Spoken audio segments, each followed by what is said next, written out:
नमस्कार दोस्तों, स्वागत है आप सभी का आपके अपने YouTube channel online study with DK और यहाँ पर आज हम देखेंगे गणित विषय के यूपीटेट एग्जाम 2026 के लिए 2011 से 2022 तक के 300 प्रश्न की सीरीज। तो यहाँ पर वीडियो आपको पार्ट में मिलेंगे और उसी सीरीज का ये फर्स्ट पार्ट यहाँ पर आज देखने वाले हैं। तो आइए स्टार्ट करते हैं और ऐसे ही कई महत्वपूर्ण प्रश्नों की पीडीएफ और नोट्स आदि के लिए आप online study with DK Telegram group को ज्वाइन कर सकते हैं, साथ ही व्हाट्सएप ग्रुप को भी ज्वाइन कर सकते हैं और जिनका लिंक आपको वीडियो के डिस्क्रिप्शन में मिल जाएगा, तो वहीं से आप ज्वाइन होइएगा। तो चलिए अब हम बढ़ते हैं हमारे प्रश्नों की ओर। क्वेश्चन बहुत ही सरल है। यहां पर क्वेश्चन फर्स्ट जो हमारा है, जिसमें हमें दे रखा है कि 1 + 2 + 3 इस प्रकार से प्लस करते हुए हमें 10 तक आना है और -50 का मान होगा। तो देखिए प्रश्न जो है, यदि हम थोड़ा सा उसको समझने में यहां पर त्रुटि करते हैं तो हो सकता है कि हमारा उत्तर गलत हो जाए। तो यहां पर कहने का मतलब है कि 1 से 10 तक आप जोड़िए और फिर -50 कीजिए तो उसका मान क्या होगा। तो बहुत सिंपल सा प्रश्न है।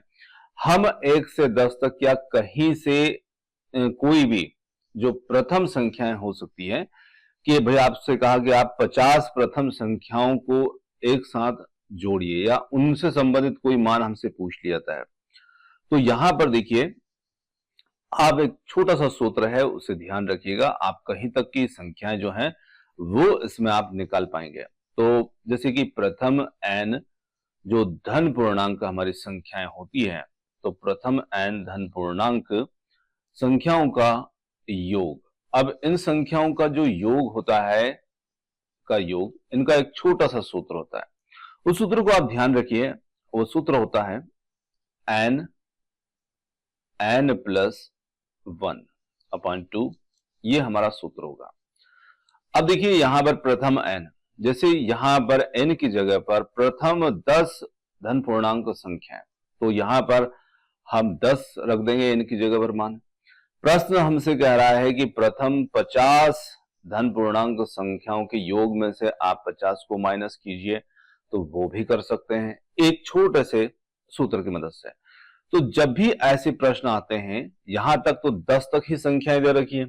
अब यदि मान लीजिए ज्यादा तक संख्याएं दे देते हैं, जैसे कि 20 तक 50 तक, तो हमारा कितना सारा टाइम जो है वो वेस्ट होता है। तो यहां पर 10 तक तो हम आसानी से वैसे भी जोड़ सकते हैं, तो हम सीधा इसी से यहां पर करते हैं। तो n मतलब कि हमें कहां तक पहुंचना है, हमें पहुंचना है यहां पर 10 तक।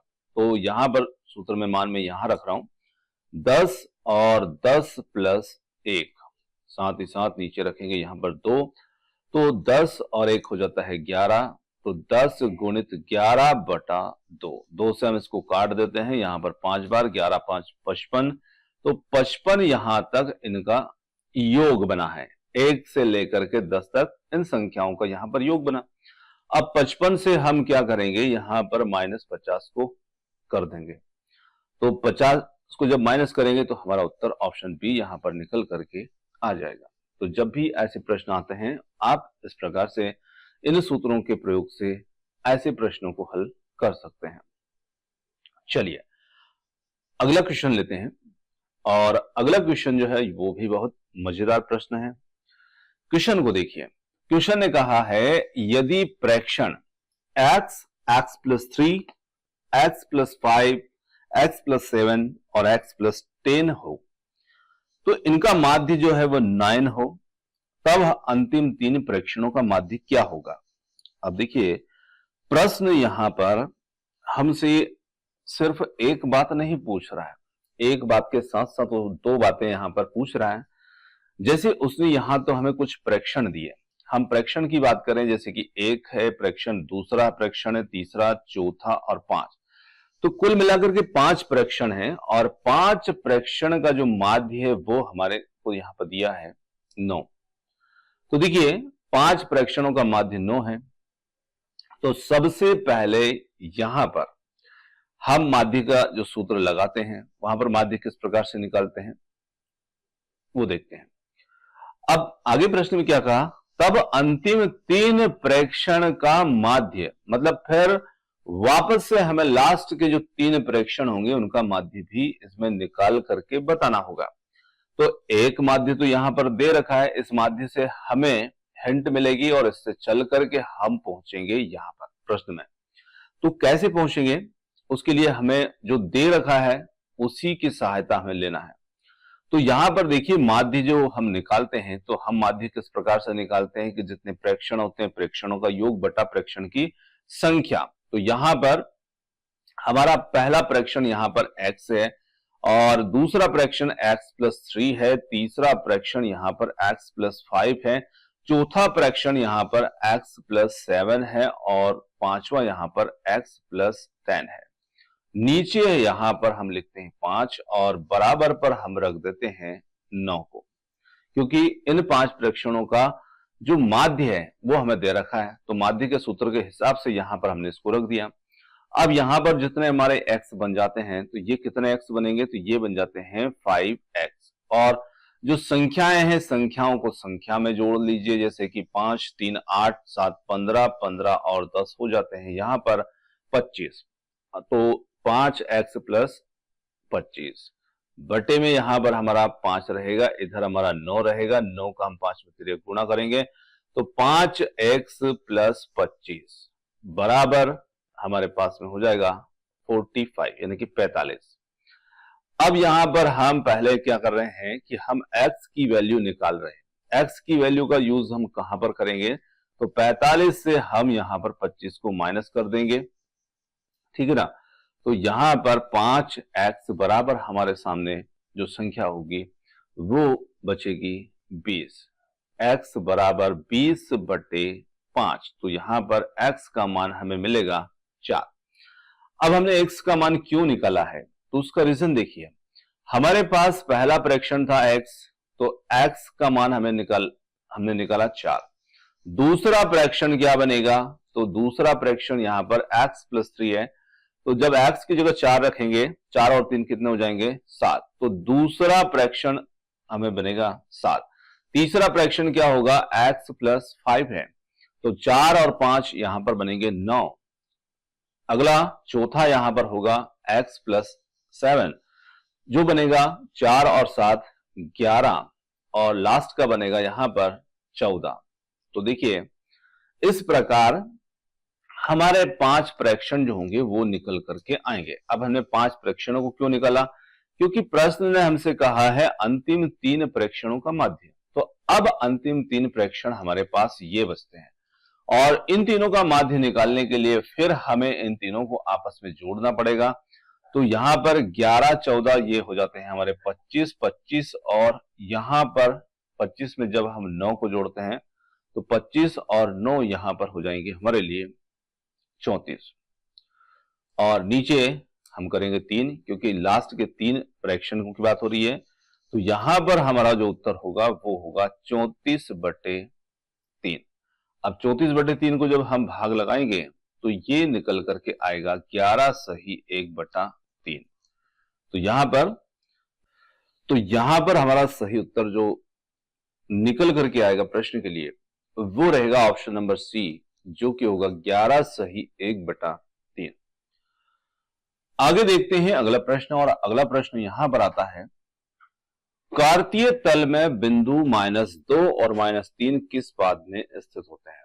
तो यहां पर है प्रथम, द्वितीय, तृतीय या चतुर्थ। तो देखिए यहां पर कार्तीय तल की बात की जाए तो यहां पर जो हमारा चतुर्थांश होता है, जिसको हम ऐसे 4 चतुर्थांशों में यहां पर बांटते हैं, जहां पर हमारा प्रथम चतुर्थांश होता है ये होता है यहां पर द्वितीय, और ये होता है हमारा तृतीय, और ये होता है यहां पर चतुर्थांश। अक्ष की बात की जाए तो यहां पर हमारा जो अक्ष होता है, जिसे हम x डैश, y और y डैश इस प्रकार से यहां पर बांट देते हैं। अब देखिए जो प्रथम चतुर्थांश होता है इसमें क्या होता है कि यहां पर दोनों संख्याएं हमारी धनात्मक आती है। द्वितीय जो होता है जहां पर एक संख्या ऋणात्मक दूसरी धनात्मक, यहां पर दोनों ऋणात्मक, और यहां पर फिर हमारी धनात्मक और एक ऋणात्मक, इस प्रकार से संख्याएं हैं। तो देखिए जो आपका प्रथम वाला है जहां पर दोनों संख्याएं आपकी धनात्मक होंगी, थर्ड वाला जो है जहां पर दोनों संख्याएं आपकी ऋणात्मक होंगी। अब यहां पर प्रश्न को देखिए और आपका उत्तर जो है -2 और -3, सीधा हमें उत्तर मिल रहा है, ये तृतीय चतुर्थांश में यहां पर रहेंगे। तो ऑप्शन जो थर्ड होगा, सी विकल्प, ये यहां पर उत्तर होगा। चलिए, तो यहां पर हम कह सकते हैं कि ये तृतीय पाद में यहां पर स्थित होंगे ये बिंदु। अगला प्रश्न यहां पर है, माना दिशाओं को इस प्रकार घुमाया जाए कि जहां दक्षिण पूर्व दिशा है वहां उत्तर दिशा प्रदर्शित की जाए, तब पश्चिम दिशा जो होगी वो किधर दर्शाई जाएगी। अब देखिए, प्रश्न को आप ऐसे सीधा समझेंगे तो हो सकता है कि आपको समझने में थोड़ी परेशानी हो। आप दिशाओं को बनाइए और दिशाओं के साथ में इसको समझिए। तो जैसे यहां पर हमारी 4 मुख्य दिशा होती है, चलिए एक एक यहां पर नाम दे देते हैं। जैसे मान ली जाए यहां पर हमारी उत्तर दिशा है, यहां पर हमारी दक्षिण दिशा है, और यहां पर हमारी पूर्व दिशा है, यहां पर हमारी पश्चिम दिशा है। ठीक है, ये हमने 4 दिशाओं को नाम दे दिया। अब 4 दिशाओं के साथ इसमें बात की गई है दक्षिण पूर्व।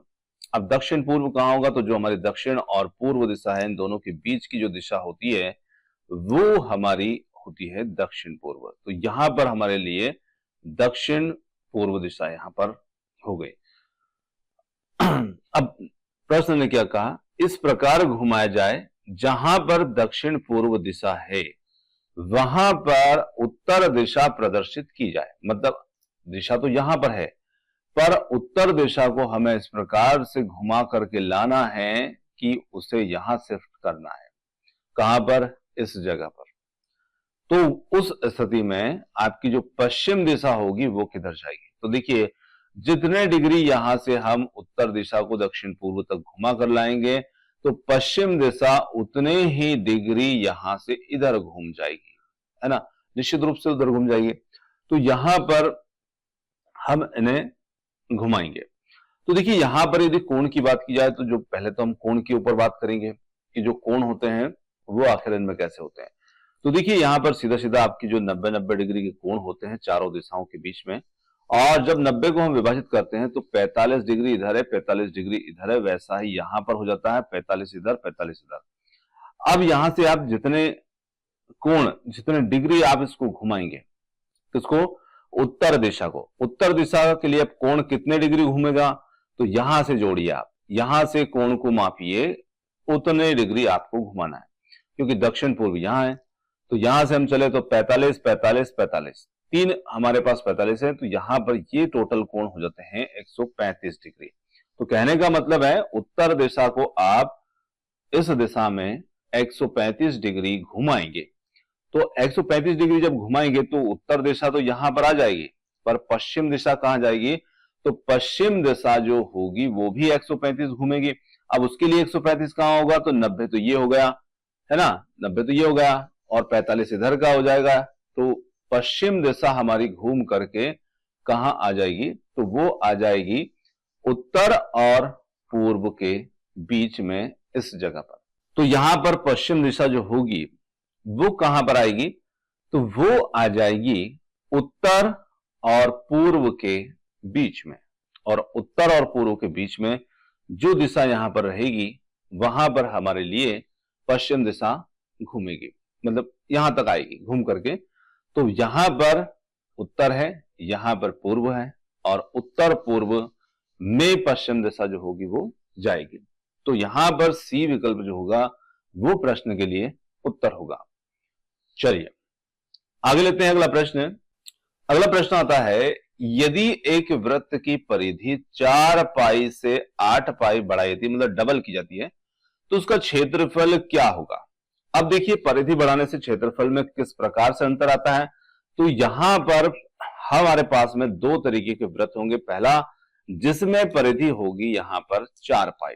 तो हम पहले दोनों को 2 अलग अलग स्थितियों में देखते हैं। तो फर्स्ट कंडीशन यहां पर हमारे लिए है, जहां पर परिधि हमारे पास में कितनी होगी, यहां पर है 4 पाई। अब परिधि का सूत्र लगाते हैं, यहां पर 2 पाई आर बराबर यहां पर 4 पाई। अब 4 पाई को यहां पर 2 पाई से इसको काट देते हैं तो यहां पर हो जाता है 2, तो r बराबर त्रिज्या निकल के आ गई 2। और इस वृत्त का यदि हम क्षेत्रफल निकालेंगे फर्स्ट कंडीशन में तो पाई r स्क्वायर ये होता है क्षेत्रफल। अब r का मान कितना मिला 2, तो यहां पर r का मान रखेंगे 2, तो ये हो जाएगा पाई गुणित 2 का वर्ग मतलब 4। तो सीधे मैं 2 बार लिख देता हूं। तो कहने का मतलब है 4 पाई यहां पर इसका क्षेत्रफल जो है वो हमें मिला। अब देखिए दूसरी कंडीशन को समझते हैं। जब हम उसे उसकी परिधि 8 पाई कर देंगे तो वैसा का वैसा यहां करेंगे तो परिधि का सूत्र फिर से होगा यहां पर दूसरी कंडीशन में 2 पाई r बराबर 8 पाई, वैसा का वैसा मान रखेंगे। यहां पर काटेंगे तो यहां पर हो जाएगा 4, r बराबर यहां पर त्रिज्या हो गई 4।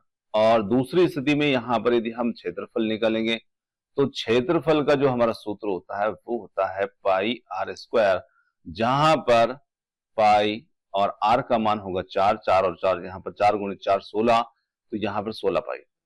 अब दोनों तो कहने का मतलब यहां पर हुआ 16 पाई, यहां पर हुआ 4 पाई। तो पहली कंडीशन में क्षेत्रफल 4 पाई था, दूसरी कंडीशन में क्षेत्रफल 16 पाई। तो क्षेत्रफल में कितना अंतर आया? पहले वाले वृत्त का जो क्षेत्रफल है उससे 4 गुना ज्यादा बढ़ गया, जबकि हमने परिधि को कितना किया था? डबल किया था, दुगुना किया था। क्षेत्रफल 4 गुना यहां पर बढ़ गया। तो इस प्रकार से यहां पर हम इनकी तुलना इसमें कर सकते हैं। चलिए अब बढ़ते हैं वापस से अगले प्रश्न की ओर। तो निश्चित रूप से यहां पर हमारा जो उत्तर होगा वो कौन सा होगा? सी विकल्प के साथ में हमारा उत्तर बनेगा। अगला प्रश्न है 57 और 75 पैसे का मूल्य क्या होगा? अब यहां पर रुपए 57 है, 75 पैसे हैं। इन पैसों का पैसों में मूल्य क्या होगा? कहने का मतलब है यहां पर सीधे हमें रुपए को भी पैसे में बदलना है और फिर हमें इसकी कीमत जो है वो बताना है। तो यहां पर यदि हम बात करें 57 रुपए की तो 57 रुपए में कितने पैसे होंगे? तो जब 1 रुपया होता है उसमें 100 पैसे होते हैं, तो 57 रुपए में भी हम 100 पैसों का यानी कि 100 का गुणा कर देंगे तो यहां पर ये 5700 पैसे बन गए। और 75 पैसे इसमें ऐड कर देते हैं तो 75 और ऐड करते हैं तो ये 5775 यहां पर टोटल पैसे में कन्वर्ट हो जाएंगे रुपये भी। तो यहां पर हमारा जो उत्तर हो जाता है वो हो जाता है विकल्प डी, जहां पर 5775 पैसे दिया है। चलिए पाई है क्या है? एक विषम संख्या, सम संख्या, अभाज्य संख्या या अपरिमेय संख्या। तो पाई यहां पर अपरिमेय संख्या होगी और डी विकल्प जो होगा प्रश्न का। अगला प्रश्न है 3 की 3 क्रमागत गुणज। यहां पर 3 की 3 क्रमागत गुणज, संख्याओं का योग 99 है, ये गुणज कौन से होंगे? तो देखिए 3 के 3 क्रम से आने वाले गुणज हमें ढूंढना है, साथ ही साथ उनका जो योग है वो 99 होना चाहिए। तो यहां पर 24, 33, 42 अब आप जोड़ के देखेंगे तो इनमें बहुत सारे का योग जो है आपको इतना बनेगा, पर क्या वो क्रमागत है? क्रमागत का मतलब होता है क्रम से आने वाली, है ना, और 3 के गुणज के रूप में भी होना चाहिए। तो यहां पर जैसे 24 है तो 24 के बाद में 27 होना चाहिए 3 के गुणज के रूप में। तो इस प्रकार से हमें गुणज को भी ध्यान में रखना है, साथ में उनके योग को भी बनाना है। तो देखिए यहां पर हमें पता नहीं कि वो गुणज कौन से हैं, तो यहां पर चूंकि वो गुणज 3 के हैं तो हम यहां पर मान लेते हैं कि माना कि जो हमारे गुणज होंगे वो यहां पर जैसे x मानते हैं तो उस x को यहां पर आपको मानना है 3x। क्यों? क्योंकि गुणज हमें 3 के चाहिए। तो 3x ये पहला गुणज हुआ, फिर 3x + 3 ये आपका दूसरा गुणज हुआ, और अगला गुणज जो है 3x + 6 इस रूप में होगा। अब ये 3 गुणज हमने बना लिए और इनका जो योग है वो कितना होना चाहिए? तो वो होना चाहिए 99। अब देखिए इनको हम टोटल करते हैं कि वास्तव में इनका योग इतना होता है कि नहीं। तो यहां पर 3x, 3x, 6x और 9x, तो यहां पर आपके पास में संख्याएं जो बनती हैं वो बन जाती हैं 9x, और 3 और 6 कितना होगा 9, 9x 9 बराबर 99। अब यहां पर देखा जाए तो x 9 को हम उधर पहुंचा देते हैं, 99 माइनस 9, तो यहां पर हो जाएगा 90, और x बराबर 90 बटा 9, यहां पर x का मान निकल के आया 10। अब 10 को इसमें रखते हैं पहला गुणज, तो पहला गुणज हमने माना था यहां पर 3x, और 3x के लिए उत्तर क्या बनेगा 3 गुणित 10 बराबर 30, ये पहला गुणज हुआ। दूसरा गुणज क्या बनेगा, तो वो हमने माना था 3x प्लस 3, यानी कि 10 गुणित 3 30, और प्लस 3 करेंगे 33।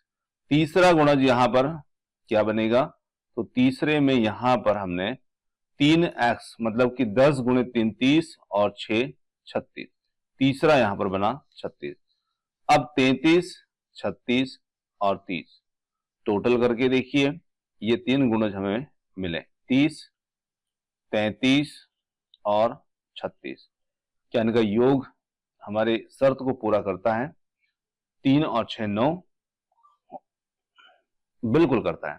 तो यहां पर हमारा उत्तर जो होगा 30 33 36, और इस प्रकार से आप विकल्प को देखकर भी यहां पर सीधे उत्तर पर जा सकते हैं, क्योंकि आप इनको जोड़ करके देख सकते हैं, क्रमागत देख सकते हैं ये क्रम से, तो आप सीधे विकल्प के माध्यम से भी यहां पर इस प्रश्न में जा सकते हैं। सबसे छोटी अभाज्य संख्या कौन सी होगी? सबसे छोटी अभाज्य संख्या 0 है, 1 है, 2 है या 3 है। तो देखिए सबसे छोटी अभाज्य संख्या जो होती है वो होती है यहां पर 2, और जब भी प्रश्न आता है तो इस अभाज्य संख्या वाले में हम अक्सर सम संख्या पे पहुंच जाते हैं। तो आपको ध्यान रखना है अभाज्य, अभाज्य सबसे छोटी अभाज्य जो है वो 2 होती है, एक ना तो भाज्य होती है ना भाज्य होती है, ये ध्यान रखिएगा, ठीक है ना। तो 2 हमारा उत्तर होगा। अगला प्रश्न लीजिए, कारखाने में कार्यरत कुछ लोगों की आयु वर्षों में इस प्रकार से दे रखी है। अब देखिए यहां पर कारखाने में कार्य करने वाले लोगों की आयु है 31 41 प्रकार से यहां पर दे रखी है। अब प्रश्न यहां पर क्या कर रहा है, आयु का परिसर क्या है, तो हमें बताना है आयु का परिसर, और आयु का परिसर हमें बताने के लिए यहां पर सबसे पहले इन्हें हम क्रम से व्यवस्थित करेंगे, जहां पर सबसे पहले हम छोटी आयु को लिखेंगे, जैसे कि 23 है, फिर उसके बाद में 27 हो जाएगी, फिर उसके बाद में 28 हो जाएगी, फिर 31 हो जाएगी, फिर यहां पर 33 वर्ष हो जाएगी, फिर 35 वर्ष हो जाएगी, 41 वर्ष, 42 वर्ष, और लास्ट में हम रखेंगे 54 वर्ष को। इस प्रकार से यहां पर हमने आयु को देख लिया। अब देखिए यहां पर सबसे निम्न सीमा क्या है, वो है 23, उच्च सीमा क्या है, वो है 54।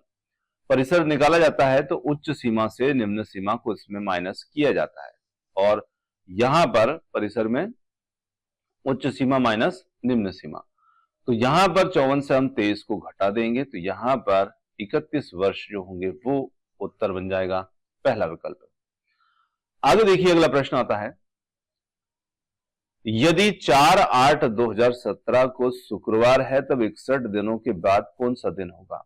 तो देखिए आपको जहां पर जो तारीख देखने को मिल रही है 4/8/17 और इस दिन है शुक्रवार, तो आपको 61 यानी कि 61 दिनों के बाद का जो दिन है वो डिसाइड करके बताना है कि वो दिन कौन सा होगा। तो देखिए जब ऐसे प्रश्न आते हैं तो जितने दिनों की बात की जाती है उसमें आपको यहां पर क्या करना होता है, वो 7 से आप भाग लगाइए। तो जब आप इसको 7 से यहां पर भाग लगाएंगे तो यहां पर अब इसको भाग लगा करके देखिए, तो जैसे यहां पर हम 61 में 7 का भाग लगाते हैं, तो यहां पर जितने पूर्ण संख्याओं से भाग चले जाते हैं, जैसे कि 7 से हम लगाएंगे तो 7 8 56 और 7 9 63, तो 63 तो ज्यादा हो रहा है, तो यहां पर 7 8 56। अब हम इसको घटाएंगे, 11 से 6 घटाएंगे 5 बचेंगे, यहां पर कट हो जाएगा। इतने सप्ताह तो आपके कंप्लीट हो रहे हैं, और यहां पर जितने दिन शेष बच रहे हैं ये दिन आपको ध्यान रखना है। तो यहां पर कितने बच रहे हैं, 5, है ना। तो 5 दिन जिस प्रकार से हमारा सप्ताह का जो क्रम होता है, सोमवार है, मंगलवार है, बुधवार है, इस प्रकार से दिन जो होते हैं, पहला दिन, दूसरा दिन, तो ये हमारे 5 दिन जो हैं वो बच रहे हैं, जो पूर्ण सप्ताह में नहीं बदल पा रहे हैं। तो इस 5 को क्या करेंगे, इस 5 से ही आपको उत्तर जो है वो देखने को मिलेगा। आपने देखा कि 4/8/2017 को शुक्रवार है और शुक्रवार के साथ 61 दिनों के बाद हम चलेंगे। तो देखिए 61 दिनों के बाद जैसे हम पहुंचेंगे तो वहां पर शुक्रवार, क्योंकि शुक्रवार से हम शुरू कर रहे हैं, तो जो आपका शुक्रवार है जहां से आप चल रहे हैं, शुक्रवार के बाद आप 5 दिन बाद और आगे बढ़िए। क्यों? क्योंकि 5 दिन आपके शेष हैं और फिर जो दिन निकल करके आता है वही आपका उत्तर होगा। तो देखिए यहां पर 61 दिनों के बाद की यहां पर बात की जा रही है। शुक्रवार के बाद में 5 दिन जो हमारे रहेंगे वो कौन से होंगे? तो 5 दिनों के बाद में जो हमारा दिन निकल के आएगा वो दिन यहां पर रहेगा बृहस्पतिवार। जी हां, बृहस्पतिवार, जिसे हम गुरुवार भी कहते हैं, और वो होगा यहां पर हमारा विकल्प सी। अब देखिए कैसे पहुंचेंगे, तो हमें 5 दिन शेष के रूप में मिले थे और इस तारीख को है शुक्रवार और इसी तारीख से 61 दिनों के बाद की बात होगी।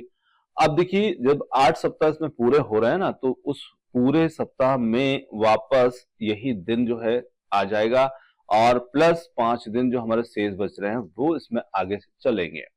तो यहां पर शुक्रवार के बाद में पहला दिन हमारा शनिवार होगा, दूसरा दिन यहां पर रविवार होगा, तीसरा दिन सोमवार, चौथा दिन मंगलवार और 5वां दिन बुधवार, और 5वें दिन के बाद की बात हो रही है, उस दिन होगा गुरुवार, बृहस्पतिवार। चलिए, तो ये हो गया हमारा उत्तर। आगे देखिए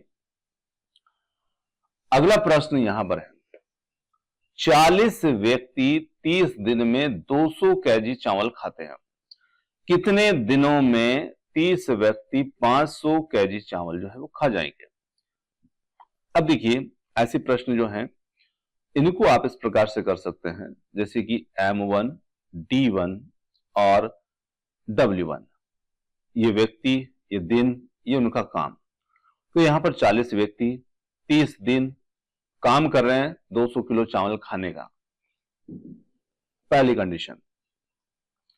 दूसरी लाइन में पूछा है कि कितने व्यक्ति पूछ सकते हैं, तो यहां पर हम लिख लेंगे M2, D2 और ये W2, ठीक है ना।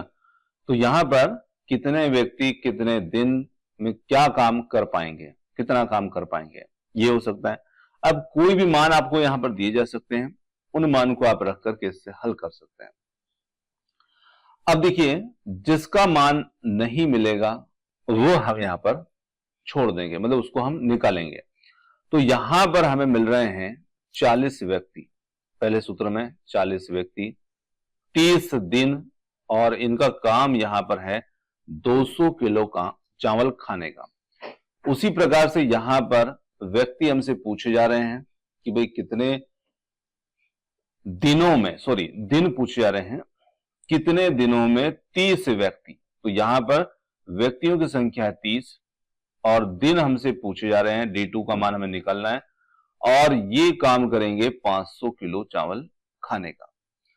अब यहां पर आप इनको जिसका मान निकालना उसको एक तरफ रखिए और बाकी को इस प्रकार से इधर पहुंचा दीजिए।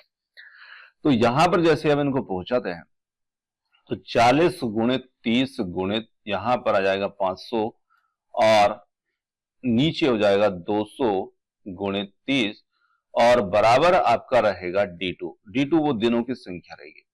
तो यहां पर आप 0 से 0 को कैंसिल कर दीजिए, जैसे कि इसके 2 0, इसके 2 0 और 1 0 ये भी काट देते हैं, और 3 से ये 3 को काट देते हैं, 2 से इस 4 को काट देते हैं 2 बार, और 2 का हम 50 में गुणा करेंगे तो D2 हमें निकल के आया यहां पर 100, यानी कि 100 दिन में वो 500 किलो चावल जो है वो खा जाएंगे। तो इस प्रकार इस छोटे से सूत्र से आप यहां पर प्रश्न को हल कर सकते हैं। आगे देखिए अगला प्रश्न है, हम एक त्रिभुज की रचना नहीं कर सकते यदि हमें दिया गया है दो कोण और एक भुजा, केवल तीन भुजाएं, केवल तीन कोण, दो भुजा और एक कोण। तो देखिए हम एक त्रिभुज की रचना नहीं कर सकते यदि हमें दिया गया हो। तो देखिए जब आपको केवल तीन कोण दे दिए तो केवल तीन कोणों से त्रिभुज की रचना नहीं होती है, उसके लिए भुजा भी चाहिए होती है, ठीक है ना। तो देखिए केवल कोण होना काफी नहीं होता है, कोण के साथ साथ भुजाओं का होना अनिवार्य होता है। तो यहां पर हम केवल तीन कोणों के माध्यम से नहीं कर सकते। आगे प्रश्न है अगला, 240 अंकों की एक परीक्षा में एक परीक्षार्थी ने 52 अंक अर्जित किए, है ना। अब 240 अंक की परीक्षा थी जिसमें विद्यार्थी ने 52 अंक अर्जित किए, इसका पाई आलेख में संगत कोण कितना होगा। अब देखिए पाई आलेख जो होता है वो बनता है इस प्रकार से, उसमें जो जो चीजें जितने प्रतिशत के रूप में होती है उसको यहां पर परसेंटेज के हिसाब से ऐसे बांट दिया जाता है कि ये इतने प्रतिशत है, ये इतने प्रतिशत है। तो जो जिसकी वैल्यू है उसके हिसाब से यहां पर उसको जगह मिलती है। अब 240 में से जो 52 होगा इसको कितनी जगह मिलेगी, तो 240 में यदि हम 52 को देखें तो 240 अंक थे पूरे, और इसमें से विद्यार्थी प्राप्त करता है यहां पर 52 अंक। तो कहने का मतलब है जिस प्रकार 240 अंक हैं पाई चार्ट में, वैसे ही यहां पर हमारे लिए 360 का एक पूरा सर्कल होता है, और उस सर्कल के साथ में हम इसका कंपैरिजन करेंगे। तो देखिए 52 अंकों के लिए हम इस प्रकार से करेंगे कि 52 अंक को यदि हम पाई चार्ट में बदलेंगे तो यहां पर 360 बटा 240 और ये हमारा 52, इससे हम इसको काट देंगे। तो यहां पर 12 से इसको काटते हैं, 12 24, 12 36, और इसी के साथ में इनका हम कर लेते हैं कैलकुलेशन। तो 52 का हम यहाँ पर 3 में गुणा कर देंगे, 2 से हम भाग लगा देंगे, इसको काट देते चलिए 26 बार, और 26 का हम 3 में गुणा करते 25 75 और 3 78। तो यहां पर 78 जो है डिग्री यहां पर इसको जगह मिल रही है। तो कहने का मतलब है कि पाई चार्ट जब बनाएंगे तो उसमें 78 डिग्री के एंगल के साथ में यहां पर इसको जगह दी जाएगी, मतलब इस प्रकार से इसका जो रहेगा वो क्षेत्रफल रहेगा इतने डिग्री के हिसाब से। तो इस प्रकार यहां पर हम इसे निकाल लेंगे। चलिए तो यहां पर हमारा जो उत्तर होगा वो कौन सा होगा, बी विकल्प होगा। आगे देखिए P का P प्रतिशत 36 है तो P बराबर होगा, तो देखिए P का P प्रतिशत कितना है, वो है 36। अब P का P प्रतिशत यहां पर देखें तो वो 36 होगा, तो ये हमने लिख दिया 36। अब P का जब प्रतिशत हटाएंगे तो यहां पर प्रतिशत का निशान हट जाएगा, बटे में 100 लग जाएगा। P में P का गुणा करेंगे तो हो जाएगा P स्क्वायर बराबर यहां पर हो जाएगा 36 और गुणित में हो जाएगा 100, तो ये P स्क्वायर बराबर हो जाएगा 3600। 3600 का वर्गमूल निकाल देंगे, 3600 का वर्गमूल यहां पर हो जाएगा 60। तो P का मान कितना हुआ 60। डी विकल्प जो होगा वो यहां पर उत्तर हो जाएगा। आगे प्रश्न आता है यहां पर 100 के समभाजकों की संख्या कितनी होगी। तो 100 के समभाजक यहां पर देखिए हमें देखना है। तो यहां पर 100 के समभाजक, ऐसे भाजक ढूंढना है जिनसे 100 विभाजित भी होता हो और वो सम भी हो। तो यहां पर है 2, 4, 10, 20, 50 और 100। तो इनकी कुल संख्या यहां पर बन जाती है 6। चलिए आगे लेते हैं प्रश्न अगला, 15 सेंटीमीटर भुजा वाले किसी घन में 3 सेंटीमीटर भुजा वाले कितने घन जो हैं काटे जा सकते हैं। तो देखिए पहला घन हमारे पास में है 15 सेंटीमीटर भुजा वाला, और उसमें से हमें काटना है 3 सेंटीमीटर भुजा वाले। तो कहने का मतलब है कि ये 15 वाला बड़ा होगा, और एक बड़े घन में से यहां पर हम छोटे छोटे कितने घन काटेंगे। तो देखिए जब इस प्रकार के प्रश्न होते हैं कि बड़े में से छोटे कितने काट सकते हैं, इनकी संख्या कितनी होगी, तो आप दोनों स्थिति में दोनों का आयतन जो है वो निकाल लीजिएगा। अब इसका जो आयतन है, इसकी जो भुजा है वो 15 है, और घन का जो आयतन होता है, तो बड़े घन का आयतन कितना होगा, तो 15 का क्यूब कर देंगे, है ना, भुजा का जो होगा वो कर देंगे। साथ ही साथ वहीं पर छोटे घन की भुजा बात की गई है, तो वो कितनी है, वो है यहाँ पर 3, तो हम 3 का भी क्यूब कर देंगे, ठीक है। और जब बड़े में से हम छोटे को काट रहे हैं तो हमें छोटे की संख्या पूछी जा रही है। संख्या निकालने के लिए यहाँ पर बड़े घन में छोटे घन का हम भाग लगा देंगे, मतलब आयतन में इसका भाग लगा देंगे। तो यहाँ पर बड़े घन का आयतन होगा a क्यूब बराबर ये 15 की घात 3, और इसका होगा यहाँ पर, अब देखिए चलिए हम इसको थोड़ा सा इधर कर लेते हैं। बड़े का आयतन हम ऊपर रखेंगे 15 गुणित 15 गुणित 15, मैं इस प्रकार यहाँ पर लिख रहा हूं, और छोटे का आयतन जो होगा वो 3 गुणित 3 गुणित 3 कर देंगे। 3 से हम काट देंगे 5, 3 से 5, 3 से 5, तो ये 5 5 5, और 5 5 5 का गुणा करेंगे तो 5 25, 25 मुझे 125, तो टोटल उत्तर हमारा आ गया 125, और वो दिया है विकल्प सी में हमें यहाँ पर। तो 125 घन जो है वो काटे जा सकते हैं। चलिए आगे प्रश्न है, किन्हीं दो प्राकृतिक संख्या a और b के लिए a की घात b बराबर 125 हो, तो उस स्थिति में यहां पर b की घात a क्या होगी। तो देखिए प्रश्न में दिया है हमें कि a की घात b बराबर यहां पर 125, ठीक है, तो b की घात a जो है वो हमें पता करना है।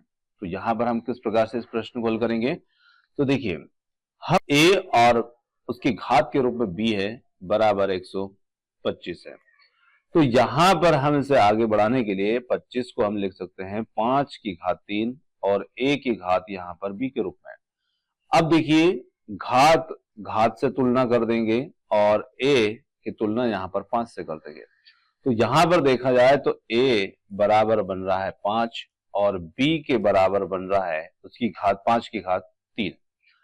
अब वैसा ही यहां पर जब प्रश्न ने कहा कि b की घात a क्या होगी, तो b क्या है 3, तो b को यहां लिखिए 3, और उसके ऊपर घात लगाइए कितनी 5, और 3 के ऊपर 5 घात लगाएंगे, तो यहां पर b a बराबर होगा 3 की घात 5, और 3 की घात 5 का मतलब हो जाएगा 243, मतलब 3 गुणित 3 गुणित 3 गुणित 3 इस प्रकार से करेंगे तो ये हो जाएगा 243। तो यहां पर उत्तर होगा हमारा सी विकल्प। चलिए अगला प्रश्न लेते हैं, कोण ज्ञात कीजिए जो अपने कोटि पूरक के बराबर है। तो यहां पर कोटि पूरक के बराबर हो, तो देखिए कोटि पूरक जो कोण होते हैं उनका योग 90 डिग्री होता है, मतलब कि दो कोण होते हैं, कोण ज्ञात कीजिए जो अपने कोटि पूरक के बराबर है। तो कोटि पूरक के बराबर, जैसे मान लो आपके पास में दो कोण है, एक 60 का तो दूसरा आपके पास में 30 का हो सकता है, दोनों का योग यहाँ पर 90 हो सकता है। एक 70 का है, दूसरा 20 का हो सकता है, यहाँ पर 90 हो जाता है। पर वो कोण कौन सा है जो अपने खुद के बराबर है और कोटि पूरक भी है, तो यहाँ पर 45 डिग्री होगा। 45 में 45 जोड़ते हैं तब जाकर 90 होता है, और 45 डिग्री अपने कोटि पूरक के बराबर होगा। चलिए अगला प्रश्न है, यदि किसी चतुर्भुज के विकर्ण एक दूसरे को समकोण पर द्विभाजित करते हैं तो यह समचतुर्भुज होंगे, समलंब चतुर्भुज होंगे या फिर आयत होंगे। तो यहां पर ये समचतुर्भुज होंगे यदि वो एक दूसरे को समकोण पर समद्विभाजित करते हैं तो यहां पर वर्ग और जो समचतुर्भुज होते हैं इनके विकर्ण एक दूसरे को समकोण पर काटा करते हैं। तो विकल्प ए हमारा उत्तर होगा। अगला हमारा प्रश्न आता है, सामान्य मनुष्य के शरीर का ताप 37 डिग्री सेंटीग्रेड है फ़ारेनहाइट में, यह पैमाने में यह ताप कितना होगा। तो वैसे तो हमें सामान्य स्थिति में ही यह प्रश्न जो है वो याद होना चाहिए, क्योंकि ये प्रश्न ऐसे प्रश्न जो है अक्सर पूछे जाते हैं। तो देखिए यहां पर सीधे मैं पहले आपको उत्तर बताता हूं ताकि बाद में लिखने में आप उत्तर आप ठीक से देख ना पाते हैं। तो यहां पर 98.6 डिग्री फ़ारेनहाइट इसका उत्तर होता है, 37 डिग्री सेंटीग्रेड का। अब जब प्रश्न आपका इस प्रकार से आता है कि डिग्री सेंटीग्रेड में इतना है, फ़ारेनहाइट में यह ताप कितना होगा, तो यहां पर आप इसके लिए क्या कर सकते हैं, आपको सूत्र याद रखना है 9/5 और सी यानी कि सेंटीग्रेड, और प्लस आप इसमें कीजिए 32, और ये जो सूत्र होगा ये फ़ारेनहाइट डिग्री में जाने के लिए यहां पर रहेगा। अब देखिए 9/5 और सेंटीग्रेड, सेंटीग्रेड मतलब जितना आपको सेंटीग्रेड दिया है, तो आप यहां पर लिखिए 9/5 गुणित आपका 37 डिग्री सेंटीग्रेड, और 32 इसमें आप क्या करेंगे, प्लस कर देंगे। तो जो यहां पर कट सकता है उसको आप काट दीजिए, नहीं कटता है कोई बात नहीं। तो देखिए यहां पर 9 गुणित 37 जब इसका गुणा करेंगे तो ये हो जाएगा 333। 333 में हम लगाएंगे 5 का भाग, और फिर इसमें हम करेंगे 32 को प्लस। तो जब हम इसमें 5 का भाग लगाएंगे तो यहां पर हमारा मान निकल के आता है 66.6, और 32 इसमें जोड़ेंगे तो ये हो जाएगा हमारे लिए 98.6।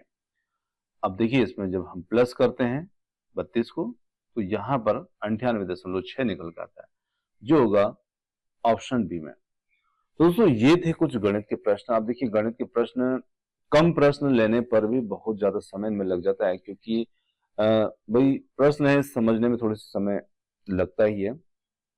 तो प्रश्न आपको कैसे लगे? एक प्रश्न मैंने यहाँ पर थोड़ा सा हटा दिया है, एक कोई सा प्रश्न था जो थोड़ा सा मिस प्रिंट हुआ था, तो उस वजह से वो ठीक से स्पष्ट दिख नहीं रहा था, इसलिए उस प्रश्न को मुझे यहाँ पर हटाना पड़ा।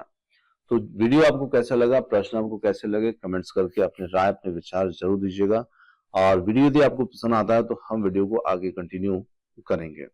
चलिए, आपने समय दिया उसके लिए बहुत बहुत धन्यवाद। Thanks for watching. मिलते हैं जल्दी ही अगले वीडियो के साथ। धन्यवाद।